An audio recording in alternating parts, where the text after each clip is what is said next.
That time of the week. Joining us right now from CBS Sports, Dave Richard. Good morning, David. What's up, Dave? How are you, sir? Not great. You lost in fantasy, did you? Well, it wasn't just that, and I'll tell you in a second. In the meantime, a word from Jason Ross. Yeah, all our guests are coming to you from the Folsom Lake Honda Hotline, your one-stop Honda shop. My starting lineup last week in my big money league, Dave, was... This is so embarrassing. Geno Smith. Oh, that's right. Yeah. Raheem Blackshear. It was Russell Gage. Oof. What? It was who else was it? Oh, Dave Montgomery. Did you lose a bet?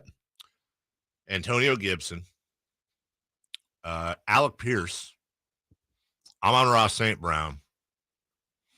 And I think Buffalo. Yeah, Buffalo's defense. Dude, due to like injuries and also having Patrick Mahomes and Travis Kelce on buys, and I think I had somebody. It was like literally the worst team I ever have put out in my life.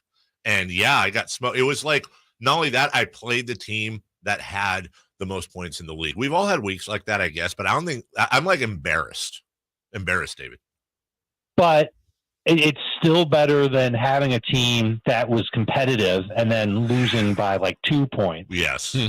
It almost feels like a self-fulfilling prophecy, Dave, because you've asked me many times in the past about, well, should I build a team where everybody's got the same bye week?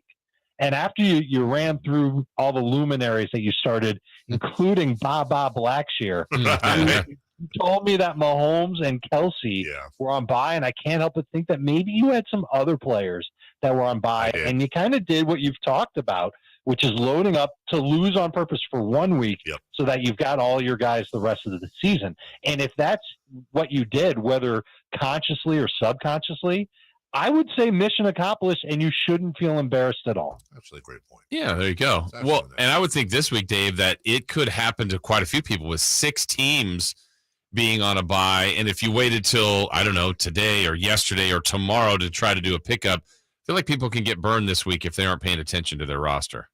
I mean, it's that way every week, whether there's 0 teams on bye or 6 teams on bye. And if you're not paying attention and making moves off the waiver wire, you're basically letting everyone else in your league get better while you, at best, stay the same, at worst, become a terrible team in your fantasy league. So paying attention is just one of the easy things that a fantasy manager can do. Now, that being said, I do have some names if you're interested. Absolutely. Please. So I would, first things first, go out and see if Deion Jackson is on your waiver wire. He's a running back for Indianapolis. Jonathan Taylor's missed practice the last 2 games. Deion Jackson would be the starting running back. It's against New England, not the easiest matchup, and we know about that Colts offensive line not being good. We know about their quarterback situation not being great, but I think he could come through and get you 15 touches, which isn't bad. That's good. And another running back that you'll find out there in a bunch of leagues is Dontrell Hilliard. He's with the Titans. Derrick Henry didn't practice, but it's not so much about Derrick Henry as much as it is the Titans being forced to play from behind. And Hilliard is their passing downs running back. So in a PPR league, he might get you 10 points. It's better than nothing. It's better than Raheem Blackshear, David. And then at wide receiver, speaking of Carolina Panthers, I noticed on film that Terrace Marshall the last 2 weeks has started to pop a little bit more with P.J. Walker at quarterback.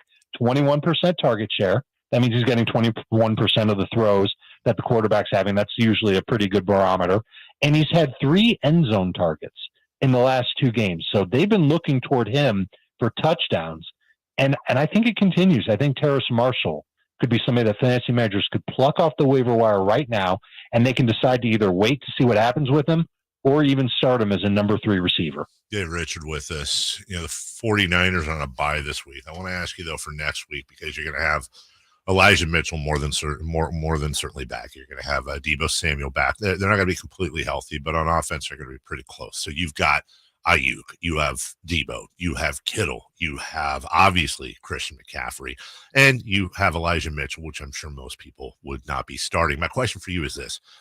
Are you worried that, probably aside from Christian, that the Niners are going to become one of those we have 70 options and good luck picking the right one type teams? The challenge for me is trying to figure out which one of those 7 other guys are going to come through for fantasy purposes. So, for example, next week they play the Chargers. First and foremost, the Chargers have struggled with run defense all year long. 49ers are certainly going to take notice of that. That's more good news for McCaffrey. The other thing that I've noticed with the Chargers is that they typically do a good job defending tight ends. Something for you to keep in mind this week if you've got Kyle Pitts on your squad.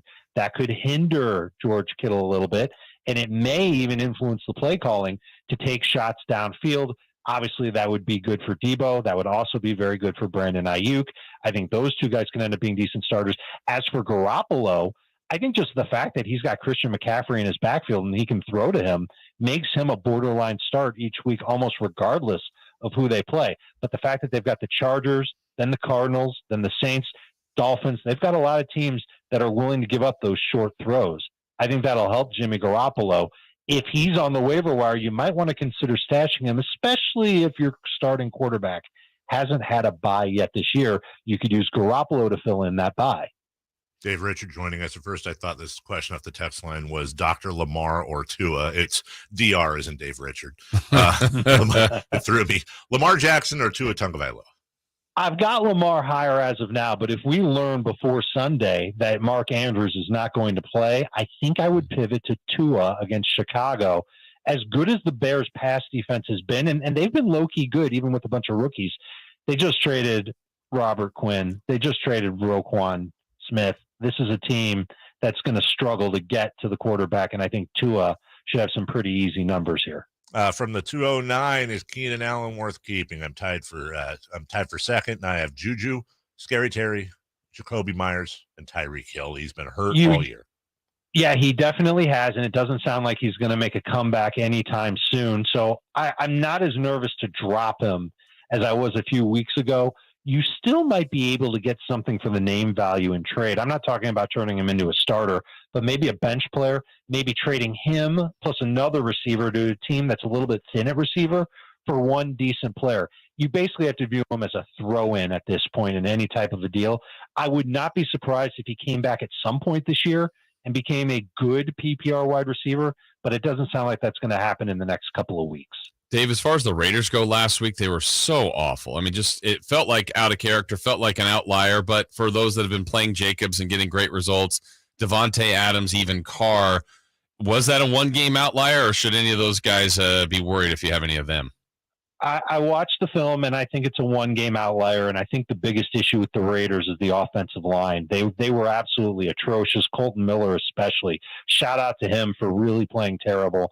And the Saints defense just kept bringing it, and Derek Carr was struggling with it all game long. I think the message has been received by that offensive line that they need to play better, and I think the coaching staff will have them better prepared for Jacksonville's pass rush, which, given the talent they have and the draft capital they've used, hasn't been as good of a pass rush as we thought it would be this year. So I think anytime you've got a matchup where Derek Carr, when he has time to throw, that makes him a competitive fantasy option at quarterback. Certainly you're going to start Jacobs. Certainly you're going to start Devontae, regardless of what happened last week. But I think Carr is in the streaming conversation, bye-week quarterback conversation, and there's a couple of quarterbacks on bye this week that you might have been starting. Dak is one of them, where Carr could be an option for your squad to come through for like 20 fantasy points. We're not talking about a huge game, a 3-touchdown game, nothing like that. But 250 and 2, I think that's possible for him this week against Jacksonville. Where can we see you, watch you, hear from you, read you, all that fun stuff?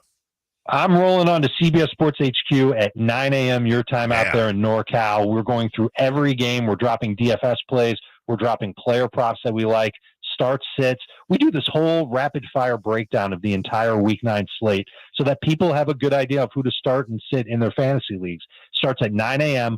on CBSSportsHQ.com.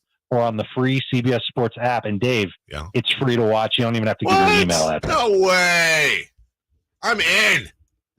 Thank you. Glad you're watching. As we leave, is a question for you next week. Please don't answer now because we're way out of time. In the movie Stand By Me, they all four flipped a coin and it all came up tails. And Vern called that a goocher. right? Remember that? Yeah. Can we please decide on a specific name for when you score the second most points in your league but lose to the team with the most points? Can we think about that? I'm on it. Okay. I'm on it. See you in a few minutes, buddy. Thank you. You got it, Dave. Be good. All right, you too. Bye-bye. That's Dave Rich.